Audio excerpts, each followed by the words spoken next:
Hello and welcome to today's broadcast of Tap Into the Truth, coming to you live from historic Roane County, Tennessee. This is your host, Tim Tapp, coming to you live. First of all, apologies for the folks who tuned in at 3 at BTR to try and pick up this show. I ended up having an issue here which required my immediate attention and required my postponement of the broadcast. Anybody who tuned in initially and heard the top of the broadcast probably had some idea. Believe it or not, I actually had a protester show up at the broadcast. It was certainly a new experience for me. I didn't realize I was making that many waves. They were abusive, language-wise, and it was a unique experience. So first and foremost, let me apologize for having to postpone the broadcast. The upside here is that the broadcast will take place and will still be available at BTR. As of last Tuesday, I think, I have put the RSS feed for the availability there as well. So whatever gets broadcast here gets picked up there. So the folks who did want to catch the show there will still be able to catch it. It's just running a little late. So again, apologies. And let's get into things, because like I was saying at the top of the show, this past week has been a doozy. Well, I guess Barack Obama kept a campaign promise. America has now been fundamentally transformed. There is no question about it.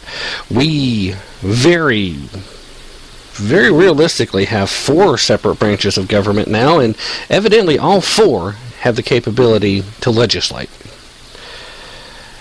Yeah, I don't even know what to say, but let's touch on a few other things before we delve into the 2 big issues, because we are going to talk and delve into both of the big Supreme Court decisions from this past week, one regarding Obamacare, the other involving same-sex marriage.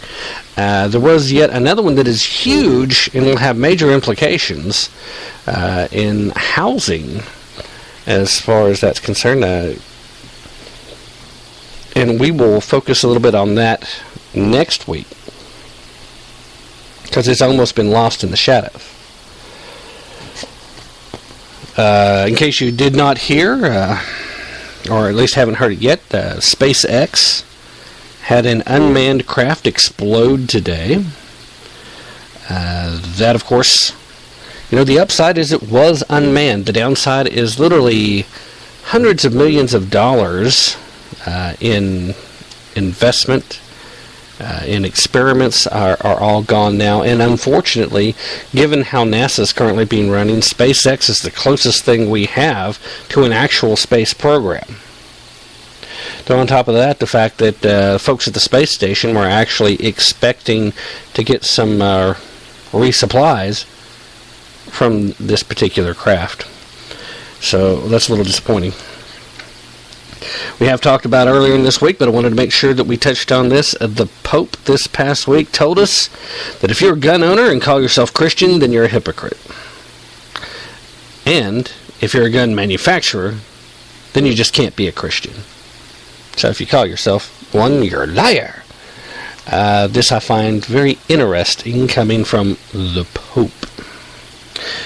Also this past week, Bobby Jindal officially jumped into the 2016 presidential race.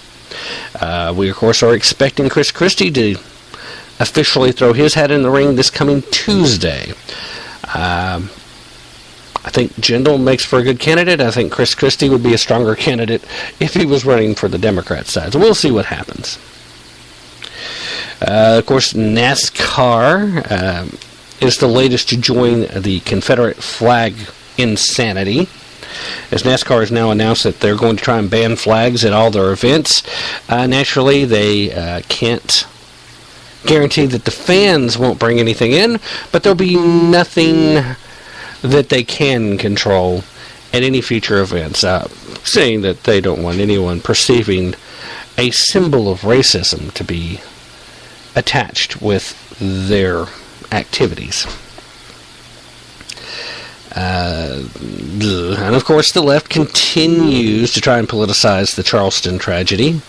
Not to say the least, we saw the occupier, Mr. Barack Hussein Obama, give a speech that was supposed to be a eulogy, but he wasted no opportunity to politicize every opportunity he had in regards of telling us how racist we still are, and that we're all bad people, and of course this is just the perfect time for taking guns away from law-abiding citizens. Never mind the fact that it will do nothing to deter gun crime. I mean, we've got, what, it's over 50 years now of hard data that we can look at as far as strict gun control laws in certain areas and less restrictive in others, and the proof is in the pudding, ladies and gentlemen. We see clearly gun control laws do not work. In fact, they tend to make things worse. You look at Chicago, you look at Detroit, places that have some of the strictest gun control laws in the country. You look at New York City. Well, New York City drastically reduced theirs under the stop and frisk policies.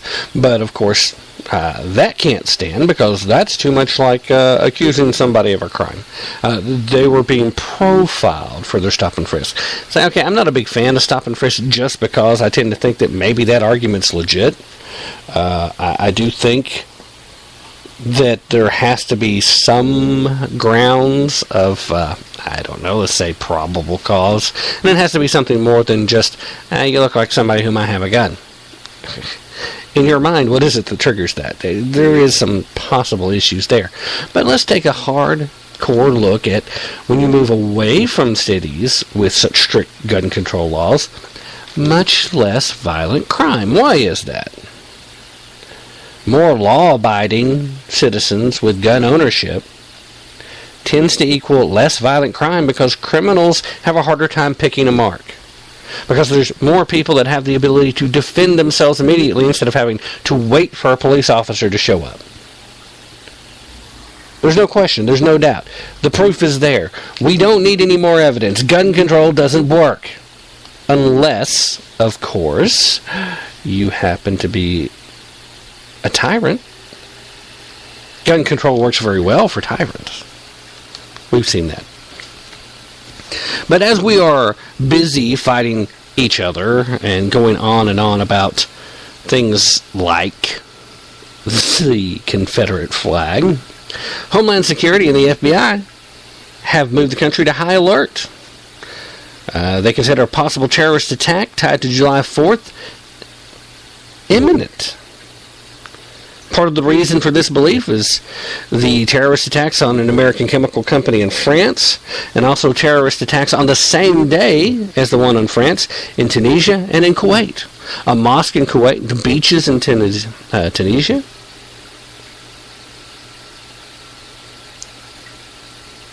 Another interesting piece of information that just doesn't seem to be getting reported very much because we're too busy fighting about a Confederate flag is the fact that at this point in time, 56 suspects have been charged in the United States for supporting ISIS.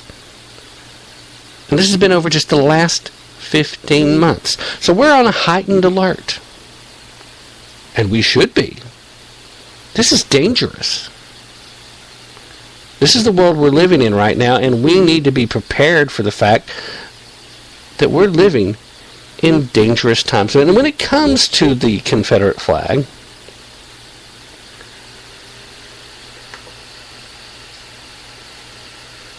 a lot of people still continue to get kind of bent out of shape, and they don't seem to understand what's really going on. They don't get what the flag represents to folks in the South.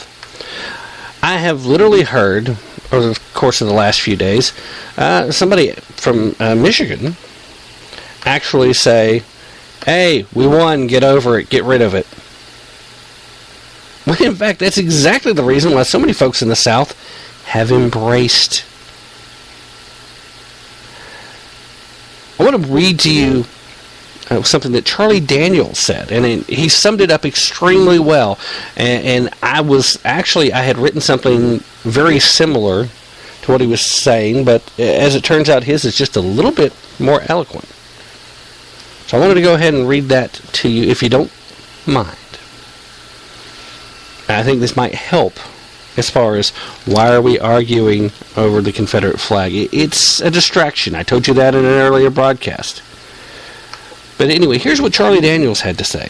Now, he waited a while to step forward, but in his statement he says, quote, I was born in 1936, a mere 71 years after the Civil War had ended, when the South was looked upon by what seemed to be a majority of the northern states as inbred, backwards, uneducated, slow-talking, and slow-thinking people with low morals and a propensity for incest.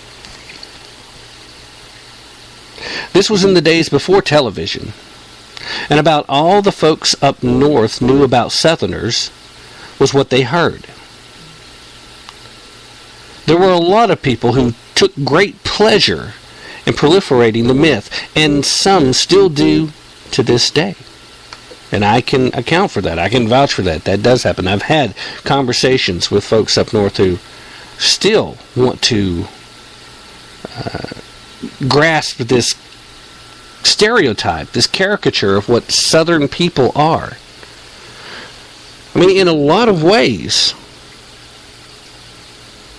these people that are so morally superior, especially leftists, in particular the so-called progressives, who are supposed to be champions of fighting against stereotypes and champions for minorities, love to take great pleasure in trying to attack what Southern people are about, despite the fact that it's them and their party that proliferated slavery. It's them and their party that proliferated the efforts to stop the civil rights effort.